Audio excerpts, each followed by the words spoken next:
Hello and welcome. This is Abhineet Kumar from Elets Technomedia, and I'm reporting live from Global Hydrogen Summit. And joining me today at the sideline of the summit is Mr. Tobby Simon.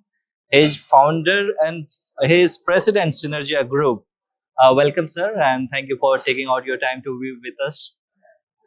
Sir, let me begin by asking you what is your overall experience of attending this summit, and how do you see summit like this in terms of shaping the India's renewable energy landscape? I think it's an amazing experience for me. I've been partly involved in uh, supporting this conference and onboarding a few speakers too. I feel such thought leaderships are very important. This is more a thought leadership conference where people are getting exposed to new thoughts, new ideas. Younger people are able to come and explain about what they are doing. Uh, the venue is outstanding.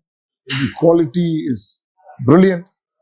And I think the organizers, and especially the state, has done a great job in bringing people from different parts. It's the first time to a place like Kochi, which is will be an important center for energy because of the port and the connectivity.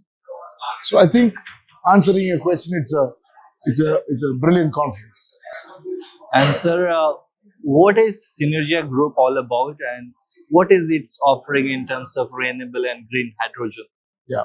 So Synergia is it's a strategic affairs group.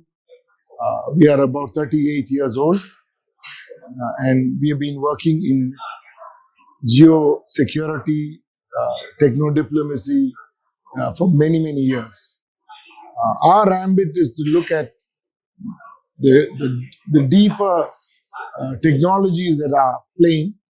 For example, in hydrogen, we look at what AI and quantum will do, because you have innovations, but the innovations per se may not be efficient.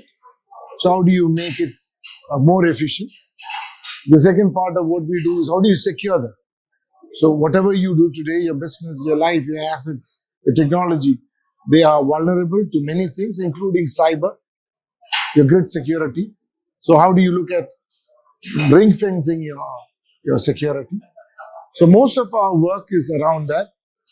Energy is a core because energy is weaponized.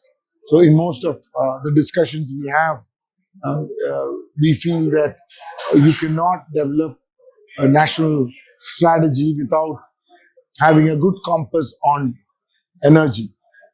So we look at different types of energy: nuclear, modular reactors, hydrogen, fossil fuel, because none of them can be shifted very quickly. It has to be a gradual shift. So we look at it as a matrix rather than as a silo event. And sir, what is your future plan, and how do you see India's energy landscape evolving in the coming years?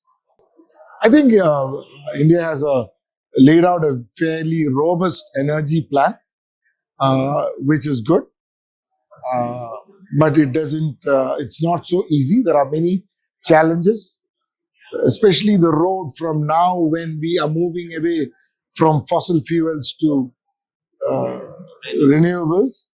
There is going to take time, and as you know, energy, the conventional energy is a lot determined by geopolitics and security, which is sometimes beyond our control.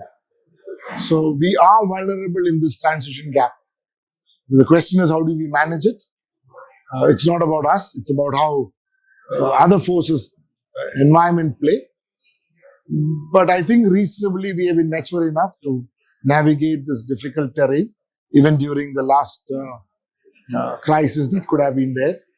Uh, it is also true that uh, in the International Energy Association, those larger organizations have become more sensitive to the vulnerabilities that they're talking about peak stock, storing the oil, looking at quicker ways to diversify if there is a disruption. So I think it's not going to be easy, okay, but I think we will get there. Thank you, sir. Thank you for sharing your valuable insight. It was truly delight to talking to you. Thank you, sir.